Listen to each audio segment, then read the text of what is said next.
Hello दोस्तों, study hub में आप सभी का स्वागत है।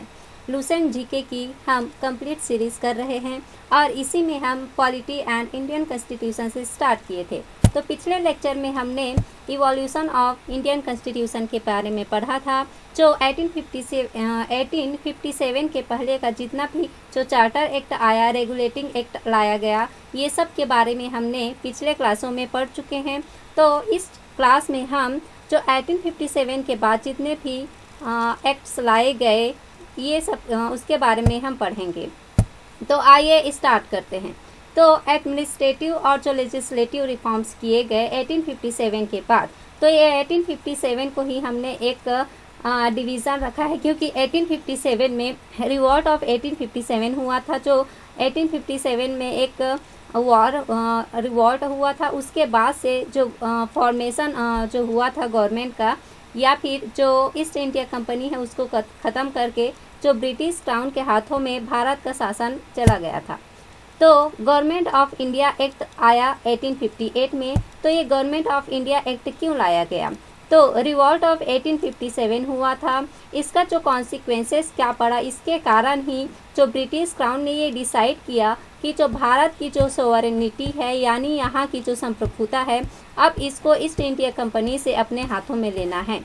इसीलिए ब्रिटिश क्राउन के हाथों में जो भारत की जो संप्रभुता है, यहाँ का जो शासन है, ये डायरेक्ट ब्रिटिश क्राउन के हाथों में चला गया। और ये जो रिवॉल्ट ऑफ 1857 है, इसको जो ब्रिटिश हिस्टोरियन हैं उन्होंने सिपाही म्यूटिनी के नाम से कहा है, जबकि जितने जो इंडियंस हैं, इंडियंस ने इसे फर्स्ट वॉर ऑफ इंडिपेंडेंस कहा है, यानी स्वतंत्रता संग्राम का पहला युद्ध था। जो पहला संग्राम हुआ था हमारे स्वतंत्रता के लिए, हमारा ये 1857 को कहा गया है इंडियंस के द्वारा। तो इसका जो गवर्नमेंट ऑफ इंडिया एक्ट आया 1857 में, ये पहला स्टेट्यूट था, यानी पहला लॉ था जो इंडिया को गवर्नेंस करने के लिए लाया गया, जो ब्रिटिश गवर्नमेंट है उसके डायरेक्ट कंट्रोल में, डायरेक्ट रूल में। तो ये गवर्नमेंट ऑफ इंडिया एक्ट 1857 लाया गया। इसके बाद हम देखते हैं कि जो ये 1857 का ये जो गवर्नमेंट ऑफ इंडिया एक्ट है 1858 में, उसके बाद से जो हमारा भारत का जो कंट्रोल था, एब्सोल्यूट कंट्रोल यानी पूर्णतः कंट्रोल था, ये ब्रिटिश के हाथों में चला गया था, without any participation in the administration of the country. यानी वो यहाँ पर एडमिनिस्ट्रेशन डायरेक्ट उनका पार्टिसिपेशन नहीं था, लेकिन जो यहाँ का जो एडमिनिस्ट्रेशन है उसे करने के लिए उन्होंने अलग अलग तरीके से सिस्टम्स लाया था।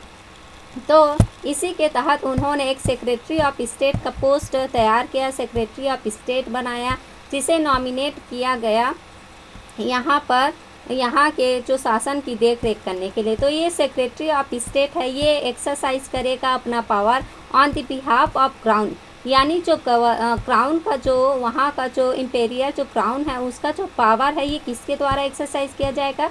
तो ये सेक्रेटरी ऑफ स्टेट के द्वारा एक्सरसाइज किया जाएगा। और ये सेक्रेटरी ऑफ स्टेट है, इसको असिस्ट करने के लिए, इसकी सहायता करने के लिए एक 15 मेंबर की काउंसिल बनाएगी, और ये इसी को ही काउंसिल ऑफ इंडिया कहा गया। जो कंट्री है इसमें प्रोविज़न किया गया कि जो कंट्री है इसको डिवाइड किया गया प्रोविंसेस में, यानी हमारी जो भारत है उसको डिफरेंट प्रोविंसेस में डिवाइड किया गया। और ये जो प्रोविंसेस है इसको हेड करने के लिए गवर्नर या फिर लेफ्टिनेंट गवर्नर अपॉइंट किया गया।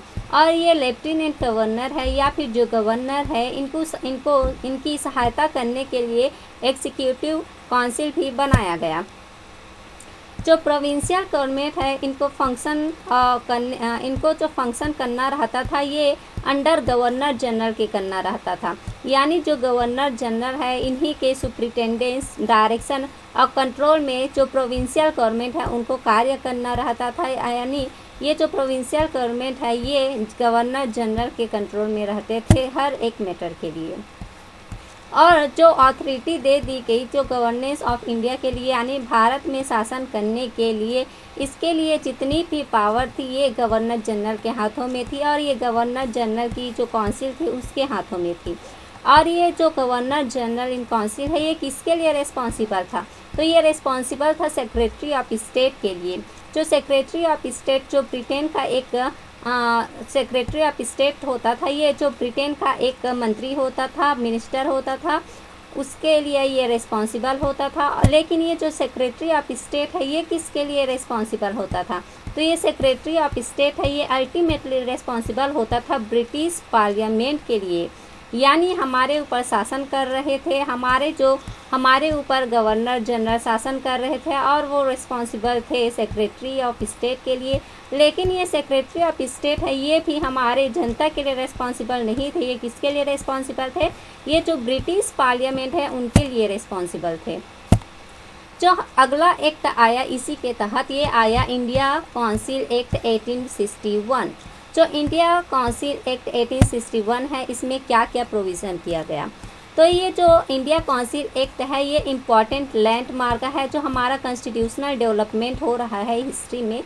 कॉन्स्टिट्यूशनल हिस्ट्री ऑफ जो इंडिया है, कॉन्स्टिट्यूशनल डेवलपमेंट ऑफ ये है इंडिया है, उसमें एक इम्पॉर्टेंट लैंडमार्क है। जो इस एक्ट में क्या किया, तो जो पावर ऑफ क्राउन है ये किसके द्वारा एक्सरसाइज किया जाएगा? ये सेक्रेटरी ऑफ स्टेट के द्वारा एक्सरसाइज किया जाएगा, ये इसमें बताया गया। और साथ ही साथ ये जो सेक्रेटरी ऑफ स्टेट है इसको असिस्ट करने के लिए 15 मेंबर होंगे जो काउंसिल ऑफ इंडिया जिसको कहा जाएगा। और ये जो सेक्रेटरी ऑफ स्टेट है ये रिस्पॉन्सिबल होगा ब्रिटिश पार्लियामेंट के लिए और जो इंडिया में गवर्न करेगा, इंडिया में शासन करेगा। लेकिन किसके तहत शासन करेगा, किसके थ्रू शासन करेगा? तो ये गवर्नर जनरल के थ्रू यहाँ जो भारत है उसमें गवर्न करेंगे जो सेक्रेटरी ऑफ स्टेट है। और ये गवर्नर जनरल की सहायता करने के लिए, असिस्ट करने के लिए एक एग्जीक्यूटिव काउंसिल होगी। जो ये एक्ट है इसमें गवर्नर जनरल को इनेबल कर दिया गया कि गवर्नर जनरल है ये रिप्रेजेंटेटिव भी रख सकते हैं। कौन से रिप्रेजेंटेटिव?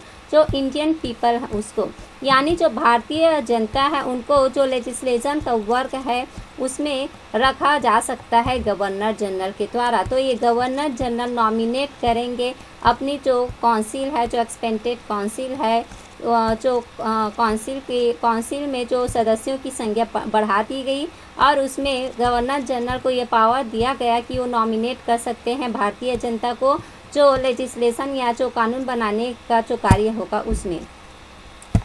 जो इसी एक्ट में ये भी प्रावधान किया गया कि जो गवर्नर जनरल है, गवर्नर जनरल का जो एग्जीक्यूटिव काउंसिल है उसमें भी कुछ additional non official member include किए गए। लेकिन ये जो नॉन ऑफिशियल मेंबर ये इंक्लूड किए गए ये ना ही रिप्रेजेंटेटिव थे और ना ही ये डिलिब्रेटिव इन एनी सेंस, यानी उनका कोई महत्व ही नहीं था और ना ही इनको रिप्रेजेंटेटिव के रूप में रखा गया था। ये खाली नॉन ऑफिशियल मेंबर ऐड कर रहे हैं, यानी जो भारतीय जनता को सिर्फ एक ये बता रहे थे कि हम आपको थोड़ी पावर दे रहे हैं, लेकिन पावर के नाम पर कुछ नहीं था। तो लेजिस्लेट करने के लिए, जो लेजिस्लेटिव बिजनेस का जो कार्य करने के लिए नॉन ऑफिशियल मेंबर को ऐड किया गया था। लेकिन ये लेजिस्लेटिव जो काउंसिल थी ये ना ही रिप्रेजेंटेटिव थी ना ही डिलिब्रेटिव इन एनी सेंस। और डिसेंट्रलाइजेशन भी इसी एक्ट के तहत किया गया, यानी जो लेजिस्लेटिव पावर है, जो गवर्नर जनरल की जो काउंसिल है, गवर्नर जनरल की जो काउंसिल है ये जो गवर्नमेंट ऑफ बॉम्बे है और मद्रास है इनको भी दे दिया गया।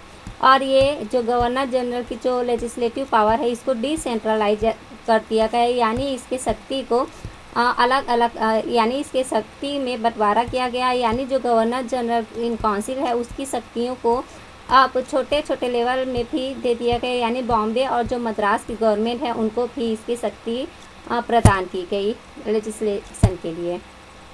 जो अगला एक्ट आया ये है इंडियन काउंसिल एक्ट 1892। तो इसमें क्या क्या प्रावधान किए गए, क्या क्या प्रोविज़न किया गया? तो इसमें जो नॉन ऑफिशियल मेंबर है जो इंडियन लेजिस्लेटिव काउंसिल है इसको नॉमिनेट कौन करेगा? तो इसको नॉमिनेट करेंगे जो बंगाल चैम्बर ऑफ कॉमर्स है। और जो प्रोविंशियल जो लेजिस्लेटिव काउंसिल है उसमें भी जो नॉन ऑफिशियल मेंबर हैं and the provincial legislative council के जो मेंबर है ये मिलकर जो non official member of legislative council है उसको नॉमिनेट करेंगे। वाइल जो नॉन ऑफिशियल मेंबर ऑफ जो प्रोविंशियल काउंसिल है, तो प्रोविंशियल काउंसिल के जो नॉन ऑफिशियल मेंबर है उनको नॉमिनेट किया जाएगा किसके द्वारा, जो लोकल बॉडीज़ है जैसे यूनिवर्सिटी हो गया, डिस्ट्रिक्ट बोर्ड्स है, म्यूनसिपालिटीज़ है, ज़मींदार हैं, इनके द्वारा जो प्रोविंशियल काउंसिल है उनके जो नॉन ऑफिशियल मेंबर को नॉमिनेट किया जाएगा।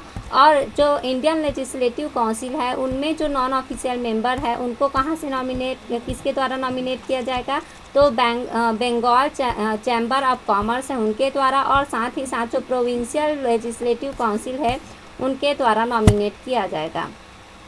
और ये जो एक्ट है जो 1892 का एक्ट है, इसमें जो बजट था उसमें डिस्कस करने के लिए पावर दे दिया गया, साथ ही साथ जो बजट में क्वेश्चन पूछने का भी अधिकार दे दिया गया जो एग्जीक्यूटिव से। लेकिन इसमें सप्लीमेंट्री क्वेश्चन पूछने का अधिकार नहीं था, केवल एक क्वेश्चन बजट के ऊपर पूछा जा सकता था। तो हमारा ये चैप्टर यहीं पर हमारा ये जो वीडियो है यहीं पर समाप्त होता है। इसमें आगे हम और पढ़ेंगे जो मॉन्टेग जेम्स फोर्ट रिफॉर्म है और 1909 का जो रिफॉर्म्स है जो एक्ट लाया गया। तो आज का वीडियो हम यहीं पर समाप्त करते हैं और हमारा वीडियो देखने के लिए थैंक यू। यदि मेरा वीडियो आपको अच्छा लगा तो प्लीज़ लाइक करें, कमेंट करें, सब्सक्राइब करें और शेयर करना ना भूलें। Thank you.